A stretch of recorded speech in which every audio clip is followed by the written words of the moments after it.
Good afternoon, everybody, ladies and gentlemen. I'm very delighted that I have the opportunity to give this talk today, the last but not least talk, I hope. And and I would like to thank the organizers, for giving me the opportunity and for the very nice introduction. I will show you a short agenda so that you know how long you have to stay with me. So we have a short introduction. Then I will give 2 examples of empowering physicians and patients. We will start with empowering physicians, the GAG Praxisdienst, and then a solution about empowering patients, not only about the solutions, but also about problems, common problems in the field, and what we thought about it, and of course then also how we addressed it, and then also have a short conclusion. So why did I name this talk like I named the talk? Because it resembles our vision statement: empowering patients and physicians every day with software that improves health and prolongs life. I think in some way or the other, probably a lot of people are working on this when they are working on software in the medical field. So the Gotthardt Health Group was mentioned. It was founded 2015 here in Heidelberg. It's located in Heidelberg. It's Hauptstraße 90. Some people know it's above the Marco Polo, and we have about 50 people working here from very different fields. Of course, we have physicians, we have computer scientists, data scientists, people from the life science area, AI specialists, psychologists, and I think it's a very nice team, and we are working on digital solutions for the healthcare sector, empowering patients and physicians. And how we do this? Right now we have 2 products, 2 solutions. One is the GAG Praxisdienst. It's a solution for physicians and private practices in Germany. And the other one is Mediteo. It's a medication adherence app for patients, for empowering patients. And I will talk about these solutions during this talk also.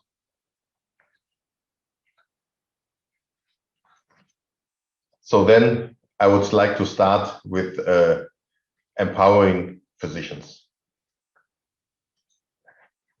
And I would like to start, are physicians already empowered, and are they empowered by computers or by software? And I found this article, Why Doctors Hate Their Computers. It's a very interesting article. It's not so old, it's only 2 years old. It's in the New Yorker. You can still find it. It's publicly available, and it's written about a lot about the promises that were made about computers to doctors, and why it did not really succeed in all areas like it was supposed to be. And I think 2 main topics are covered in this article. The one is,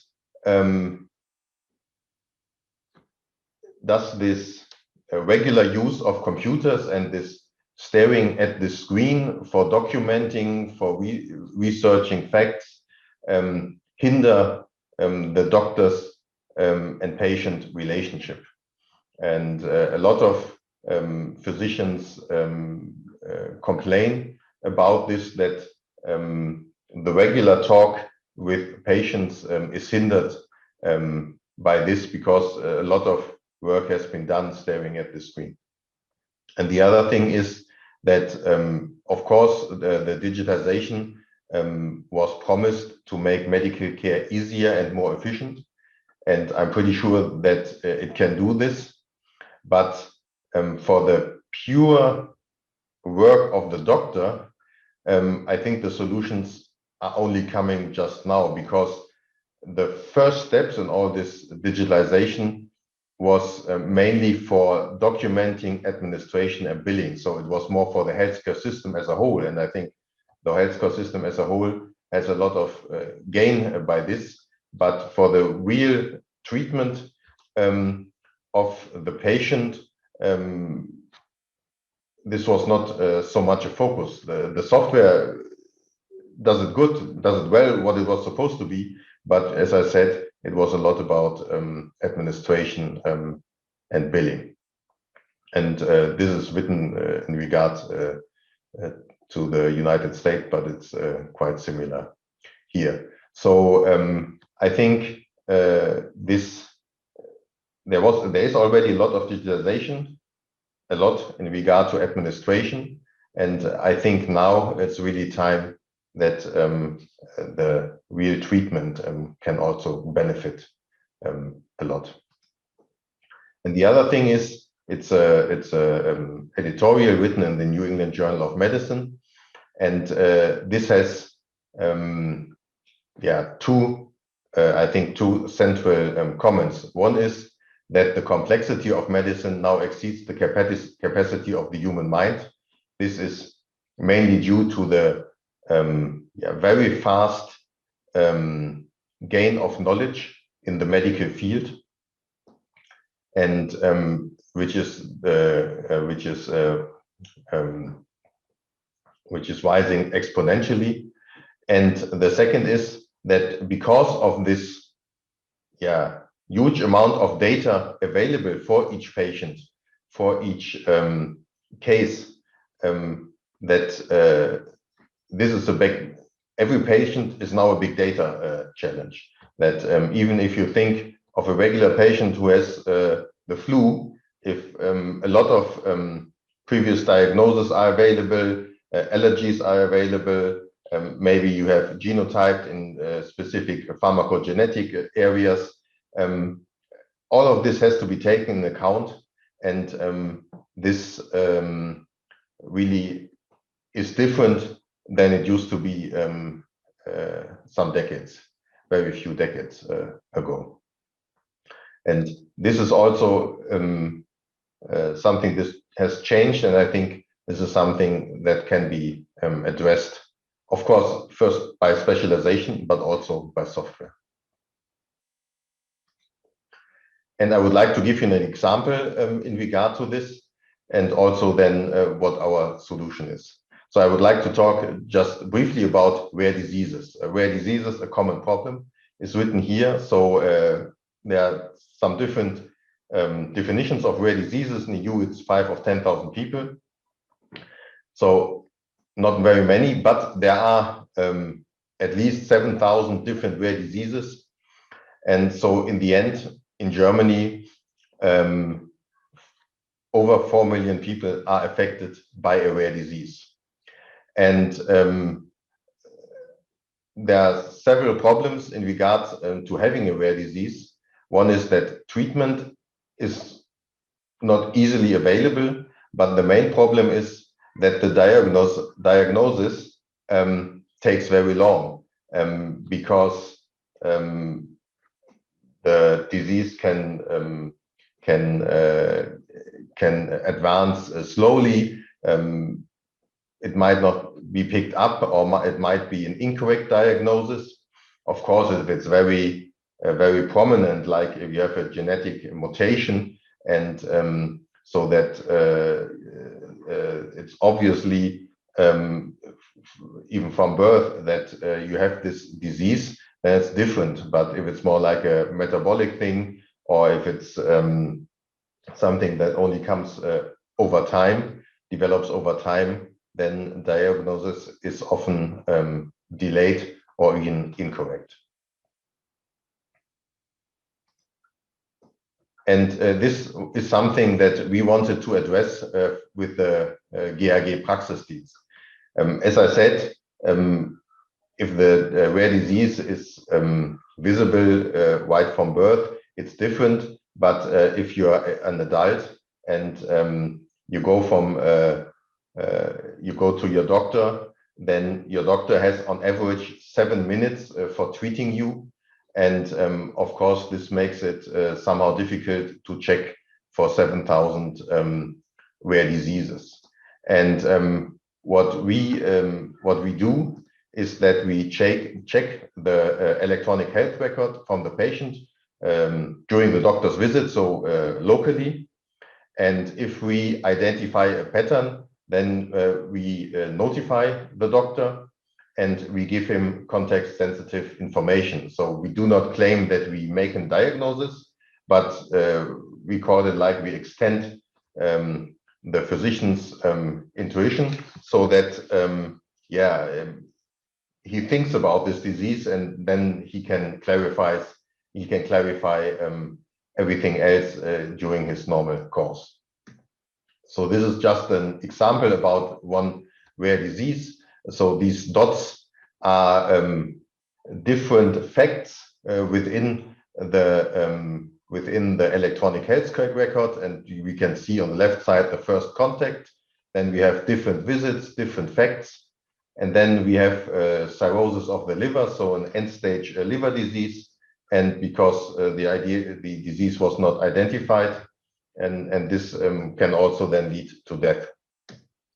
But if we can connect the dots and identify risk factors for this disease, like female gender, pruritus, weight loss, abnormalities in the lab values, in the alkaline phosphatase, then this might hint to this disease, and then we inform the doctor about this disease, and it's up to him how he uses this information. But it really helps because usually it's, as I said, on average 7 minutes. And I think every doctor is capable reading about the rare disease and deciding about the next steps.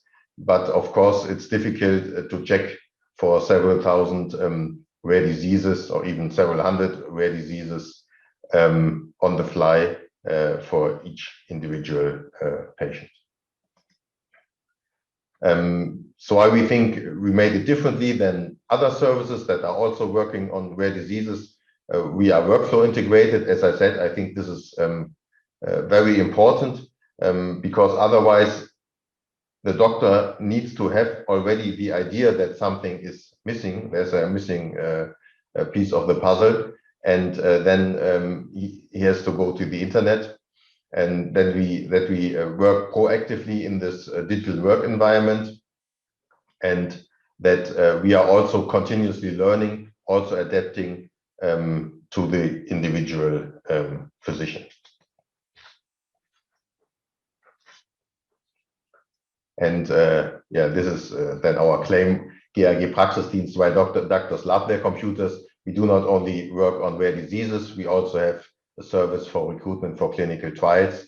We also have information for patients, so layman information, also in different languages available, which are then provided to the doctor based on the electronic health record. And we also have a tool called Medical Scores. It's a medical device class where the doctor can calculate scores that are used for diagnosis or for prognosis. And right now, we support about 2,000 physicians in Germany.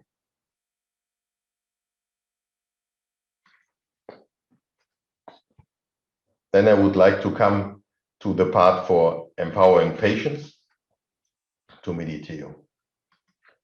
And for this, we are working on the topic of adherence. So adherence is that you take your therapy, that you use your therapy as prescribed by your doctor, or as agreed with your doctor. And there's this statement from the World Health Organization: increasing the effectiveness of adherence interventions may have a far greater impact on the health of the population than any improvement in specific medical treatments. So they say increasing adherence is probably much better than any new medication. And why is that such a problem? As you can see here, about 50% of the patients with chronic diseases are non-adherent. So they either do not take the therapy or they do not take the therapy as they should based on their individual disease.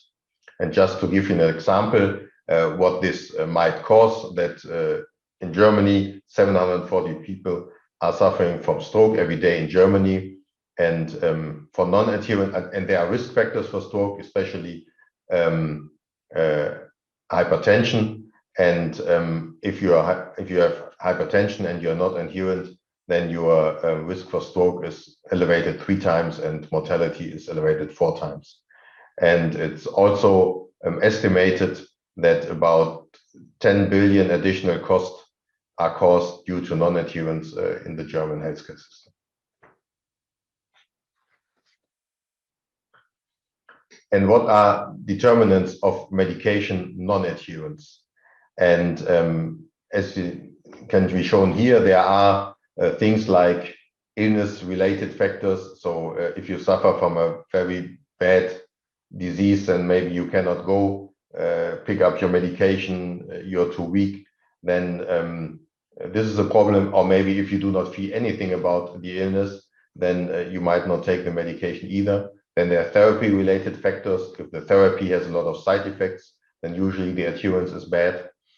And then not such a big problem in Germany, but of course, if you pay for yourself for the medications, then your economic status plays a big role. And then there are these patient-related factors. And these patient-related factors are different estimates contribute about 20 to 35% of this medication non-adherence. So they make up a big piece in this. And what you can see here, that most people start very well with adherence. So it's new, they take their medicine, but then over time, there's a lot of decrease in adherence, and this should be addressed. And what are patient-related factors, and how can this patient's way to adherence be improved? So of course, there's trust in therapy. If you do not believe in your medication, and then usually you do not take it. Of course, there's some way of motivation that you really want to do something about your health. If you have stress, then of course this is a problem. We know that if you know about your disease, then people are more adherent. Of course, there's just topics like forgetfulness and then fear of side effects. There are some more, but I think these are the most important ones. So we wanted to address this, or we want to address this.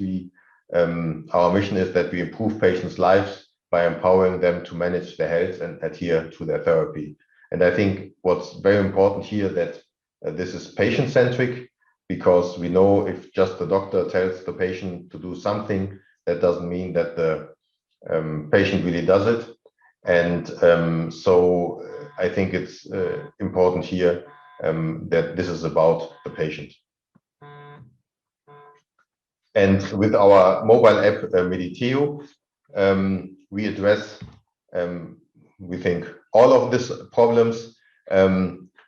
We give the patient information about the therapy, about side effects, about how to take the medication. We motivate him. We address the forgetfulness. We try to reduce the stress by this. We also give him the opportunity to record his measurements. For example, if you have hypertension, it's known that if you just, like a diary, that if you keep track about your treatment successes, this will also help you.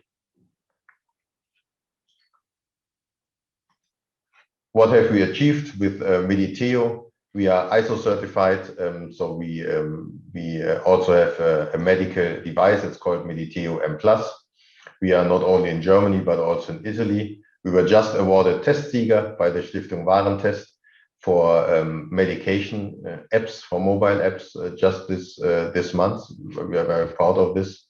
And we also are regularly checked by external auditors in regard to data security and privacy.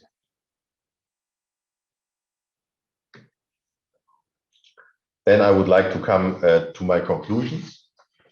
Yes, as I said, doctors shall not hate their computer. I strongly believe that the digitalization will lead to a closer physician-patient relationship.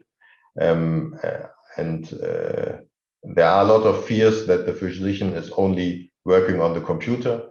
But I think if you do it well, then physicians have more time for their patients. They have more flexibility for their patients, and they can talk to them and treat them even better.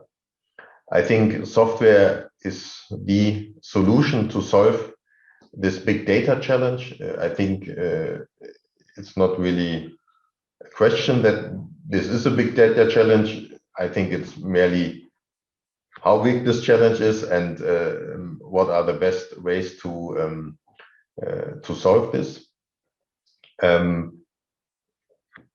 Mobile apps, I think, enables a strong shift to patient-centric approaches and goals.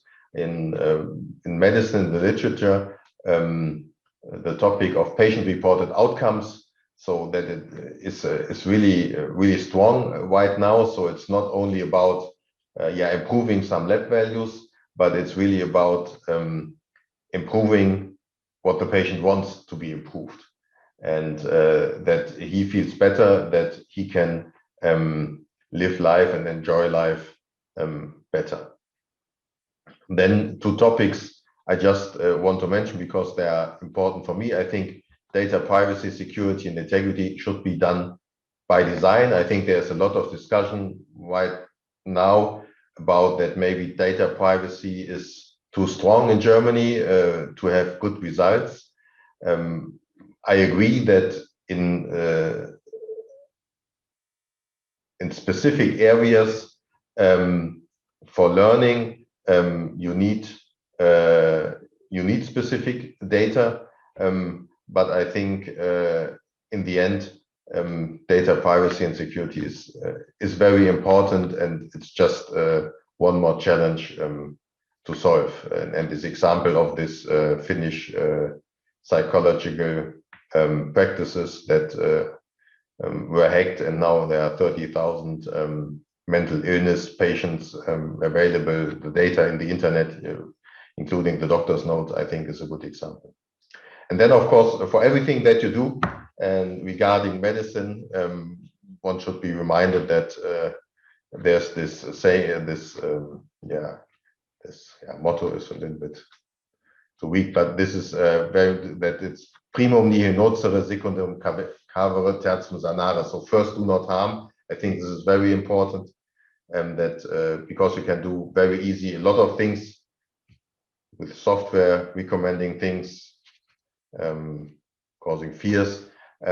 So you have to be careful, and then in the end, you can really try to support and hear. So this is the end of my talk. Thank you very much. Empower patients and physicians every day with software that improves health and prolongs life.